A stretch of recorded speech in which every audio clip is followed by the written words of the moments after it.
Shalom, selamat pagi. Sebelum memulai hari ini, mari kita dengarkan Morning Wisdom. Manakah yang lebih penting menurut saudara, berdoa atau bekerja? Ada yang berkata bahwa berdoa lebih penting, sebab tanpa berdoa kita tidak bisa melakukan apa-apa. Namun ada juga yang mempertanyakan, buat apa banyak berdoa tapi tidak bekerja? Masakan kita hanya berdoa, terus berdoa dan tidak melakukan apa-apa, tidak mengerjakan apa-apa? Tentunya itu juga tidak akan mendatangkan jawaban doa. Nah, bagi Nehemia, kedua hal ini tidak perlu diadu tingkat kepentingannya. Berdoa dan bekerja sama pentingnya. Sebenarnya, kalau Tuhan menyatakan itu berdoa dan berjaga. Di dalam berjaga itu pasti ada sesuatu yang kita kerjakan. Artinya berdoa dan bekerja atau berdoa dan berjaga adalah dua hal yang harus dilakukan secara bersamaan. Mari kita lihat apa yang dilakukan Nehemia saat dia menghadapi tantangan dan ancaman dari Sanbalat dan Tobia. Nehemia 4 ayat 7-9. Ketika Sanbalat dan Tobia serta orang Arab dan orang Amon dan orang Asdod mendengar bahwa pekerjaan perbaikan tembok Yerusalem maju dan bahwa lubang-lubang tembok mulai tertutup, maka sangat marahlah mereka. Mereka semua mengadakan persepakatan bersama untuk memerangi Yerusalem dan mengadakan kekacauan di sana. Tetapi kami berdoa kepada Allah kami dan mengadakan penjagaan terhadap mereka siang dan malam karena sikap mereka. Jadi Nehemia menaikkan doa kepada Tuhan agar rencana musuhnya digagalkan. Namun Nehemia juga melakukan penjagaan.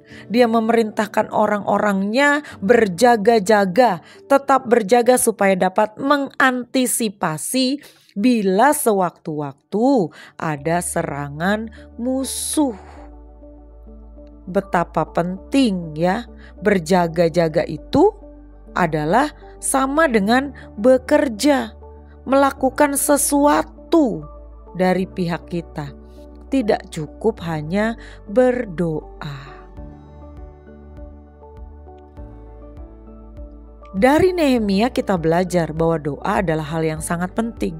Tetapi bekerja atau berjaga mempersiapkan segala sesuatunya, tetap berjaga di dalam keadaan menanti jawaban doa, itu juga penting ya.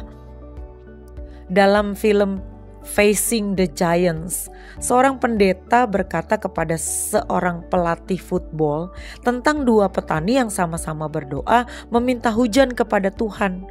Petani yang pertama hanya berdoa, lalu dia tidak mempersiapkan ladangnya untuk menerima hujan. Dia tidur-tidur saja menunggu sampai waktunya hujan datang. Sedangkan petani yang kedua bukan hanya berdoa, tapi dia juga menggarap ladangnya, mempersiapkan tanah-tanah di ladangnya supaya siap menampung hujan. Kemudian Tuhan memilih kepada petani mana Tuhan akan menurunkan hujan, tentunya kepada petani yang kedua. Karena apa? Karena dengan mempersiapkan ladangnya, menggarap ladangnya untuk siap diairi dengan air hujan, itu berarti ia beriman bahwa doanya akan dikabulkan. Matius 26 ayat 41 Tuhan Yesus berkata, berjaga-jagalah dan berdoalah supaya kamu jangan jatuh ke dalam pencobaan. Jadi situasi yang akan kita hadapi yang tidak pasti, musuh yang ada di depan kita, berupa rintangan, tantangan, halangan, persoalan, apapun itu bentuknya, kita akan siap hadapi kalau kita sudah berjaga sambil berdoa. Jadi penting kedua-duanya kita lakukan secara bersamaan. Ketika kita menghadapi rintangan dalam hidup ini, mari kita datang pada Tuhan. Sampaikan segala keluh kesah kita kepadanya. Dalam doa permohonan dengan ucapan syukur, Tuhan pasti akan menolong. Tapi pada waktunya, sesuai caranya. Itu sebabnya kita perlu berjaga supaya kita tahu saat mana Tuhan menjawab doa kita. Jadi berdoa dan bekerja atau berjaga adalah dua hal yang harus dilakukan bersama-sama. Selamat pagi, Tuhan Yesus memberkati.